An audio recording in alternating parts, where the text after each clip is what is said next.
Motorola's budget phones are always solid and reliable, but the Moto G5S adds a hint of premium glamour to the package with an all-metal body.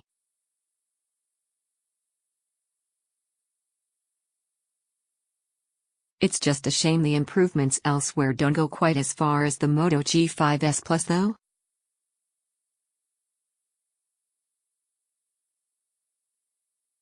Many smartphone manufacturers set out to replicate the winning Moto G formula, and that includes Motorola itself.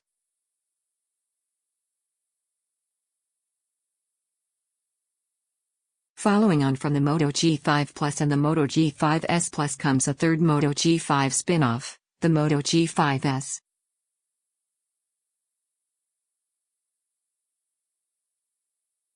This latest effort doesn't take the leading budget smartphone line off in any radical new directions, but it does refine it for those willing to spend a little extra.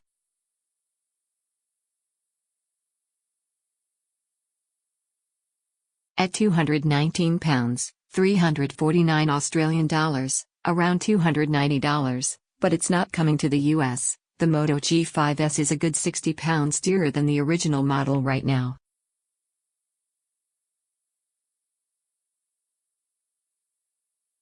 Fortunately, Motorola has form when it comes to giving you more for more, the Moto G5S Plus being the best model in the series to date.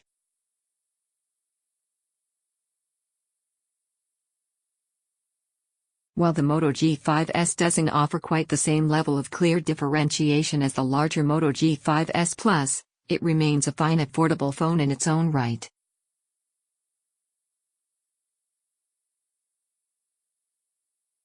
With the Moto G5S, the S stands for Special Edition. Motorola wants to create a premium smartphone experience for considerably less money than you might ordinarily expect to pay.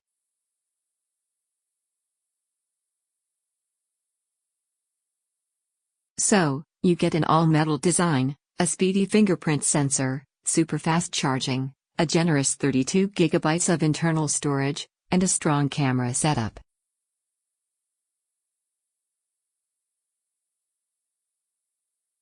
Besides this, you get Motorola's endlessly appealing, super light take on the Android OS, and also NFC for Android Pay payments, which the Moto G5 lacked.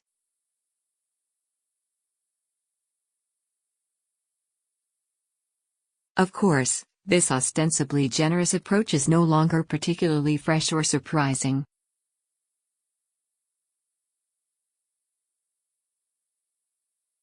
There are plenty of manufacturers doing the same kind of thing, the Nokia 6 being one notable recent example.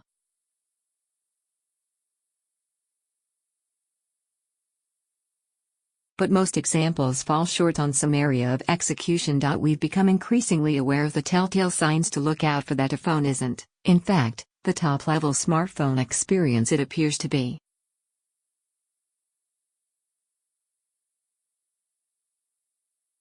While there are several such examples with the Moto G5S, they all appear to be thoughtfully taken compromises, and none of them are serious enough to rule out a purchase.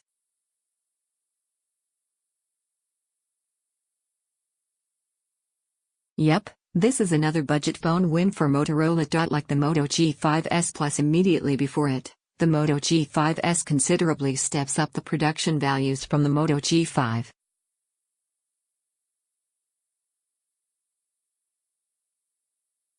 Where that phone merely pretended to be a premium metal handset, with a plastic body sat under a metal rear plate, the G5S is the real deal.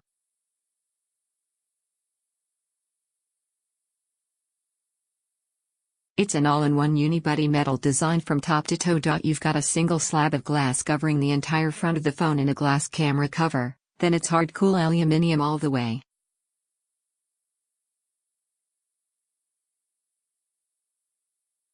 This means that Motorola has had to include visible antenna lines to the top and bottom of the rear section, but we grew accustomed to such a workaround some years ago, back when such things were the sole preserve of flagship phones.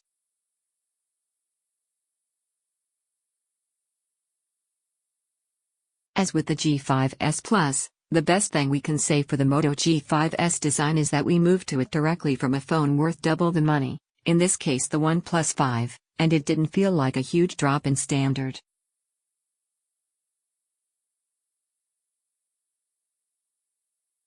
Part of the reason is that there's a satisfying heft to the phone. 150 by 73.5 by 8.2 millimeters is pretty average as far as dimensions go, but 157 grams is a good 12 grams heavier than the Moto G5.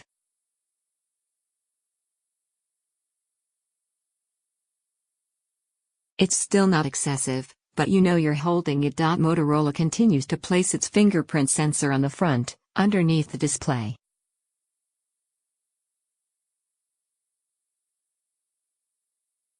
Opinion varies wildly on this, but the Moto G5S sensor is easy to access at all times.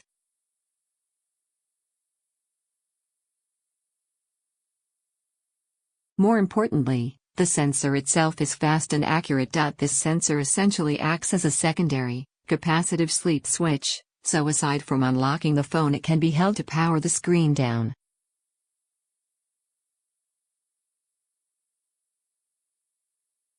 This can take some time to get used to, particularly if you're used to using such a control to go home.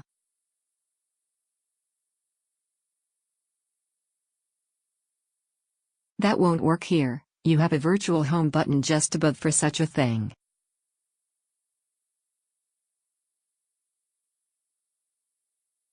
At least, it won't by default. It's possible to change things so that the fingerprint sensor acts as a home button, alongside other functions, which we'll discuss a little later.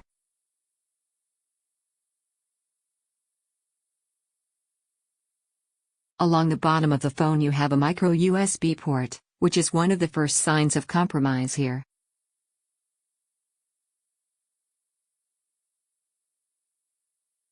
Most Android mid-rangers and above are switching to the reversible USB Type-C standard.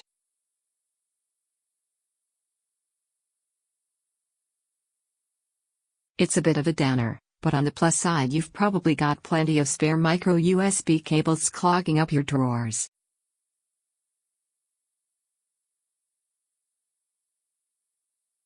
The Moto G5S display isn't a huge step up from the Moto G5's by any stretch of the imagination.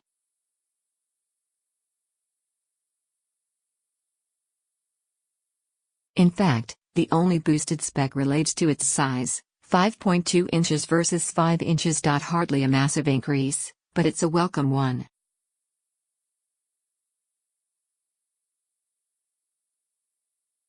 Otherwise, the G5S still employs IPS LCD technology, making for great viewing angles, generally accurate colors and decent brightness even outdoors.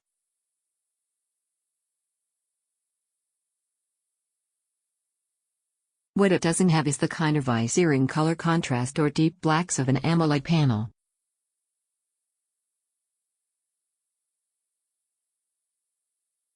It's a 1080p display, which is just fine at this size and budget. The Nokia 8 recently went with a QHD resolution in its 5.3-inch display, and it hardly seemed worth the extra pixels. 423 pixels per inch, is just peachy in a display hovering around the 5-inch mark.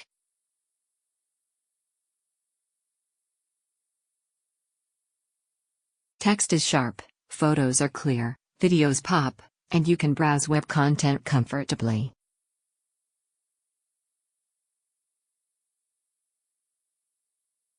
You can switch between a more realistic standard color setting and a more vivid and saturated vibrant alternative should you wish, which is always welcome, though the difference is hardly night and day.